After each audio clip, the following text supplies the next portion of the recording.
ഇതെന്തായി വറുത്ത് കോരുന്നതെന്ന് മനസ്സിലായോ? എപ്പോഴും നമുക്ക് ചിക്കനും മീനും ഒന്നും വേണ്ടാന്നേ, ഇങ്ങനെ ചില പൊടിക്കൈകളും പറ്റും. അപ്പോൾ ഇതെങ്ങനെ ഉണ്ടാക്കുന്നത് നോക്കാം.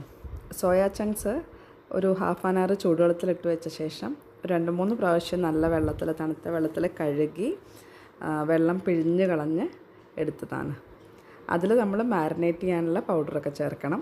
മഞ്ഞൾപ്പൊടി, മുളക് പൊടി, മല്ലിപ്പൊടി. മുളക് പൊടി ഓരോരുത്തരുടെയും ടേസ്റ്റ് അനുസരിച്ച്, മഞ്ഞൾപ്പൊടി ഒരു 1/2 ടീസ്പൂൺ മതി, മല്ലിപ്പൊടി 1 ടീസ്പൂണും. പിന്നെ ആവശ്യത്തിനുള്ള ഉപ്പും. ഞാൻ ഉപ്പിട്ടപ്പോൾ കുറച്ച് ആർഭാടായി പോയി കേട്ടോ, കുറച്ചധികമായി. പിന്നീട് ഞാനത് അഡ്ജസ്റ്റ് ചെയ്യുക ചെയ്തത്. പിന്നെ ഇഞ്ചി വെളുത്തുള്ളി പേസ്റ്റും ചേർക്കാം. നന്നായിട്ട് മാരിനേറ്റ് ചെയ്ത് കഴിഞ്ഞാൽ കുറച്ച് നേരം നമുക്ക് റെസ്റ്റ് ചെയ്യാൻ വെക്കാം കേട്ടോ. അപ്പോൾ റെസ്റ്റ് ചെയ്യാൻ വെക്കുന്നതിൻ്റെ മുന്നേ നമുക്ക് ഒന്നുകിൽ അരിപ്പൊടി, അതല്ലെങ്കിൽ കോൺഫ്ലോർ. ഞാനിപ്പോൾ ഒരു 2 ടേബിൾ സ്പൂണോളം അരിപ്പൊടി ചേർത്തിട്ടുണ്ട് കേട്ടോ. അതല്ലെങ്കിൽ അത്ര അളവിൽ തന്നെ കോൺഫ്ലോറും കൂടെ നന്നായിട്ട് മിക്സ് ചെയ്തിട്ട് നമുക്ക് റെസ്റ്റ് ചെയ്യാൻ വെക്കാം.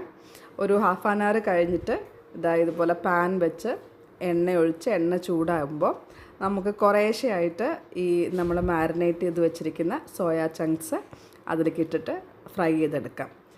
ഒറ്റ കാര്യം ശ്രദ്ധിക്കാനുള്ളൂ, നമ്മൾ ഇട്ട് കഴിഞ്ഞ് പിന്നെ അത് ഇളക്കുമ്പോൾ നമ്മൾ ഇപ്പോൾ മീനോ ഇതൊക്കെ ചെയ്യുന്ന പോലെ നമുക്ക് പ്രോപ്പറായിട്ട് തിരിച്ചിടാൻ പറ്റില്ല. അപ്പോൾ ഇടയ്ക്കിടയ്ക്ക് നമ്മളൊന്ന് ജസ്റ്റ് ഇങ്ങനെ ഇളക്കി കൊടുത്തുകൊണ്ടിരിക്കാം. അപ്പോഴേ എല്ലാ സൈഡും ഒരുപോലെ ഫ്രൈ ആയിട്ട് കിട്ടുള്ളൂ. നമുക്ക് മീനൊക്കെ ചെയ്യുന്ന പോലെ എക്സാക്ട്ലി നിങ്ങളുടെ തിരിച്ചിട്ട് നമുക്ക് ഫ്രൈ ചെയ്തെടുക്കാൻ പറ്റില്ല. ഓക്കെ, അപ്പോൾ നമ്മുടെ ടേസ്റ്റി ആയിട്ടുള്ള ക്രിസ്പി ആയിട്ടുള്ള സോയാ ചങ്ക്സ് ഫ്രൈ റെഡിയായി. എല്ലാവരും ട്രൈ ചെയ്ത് നോക്കൂ.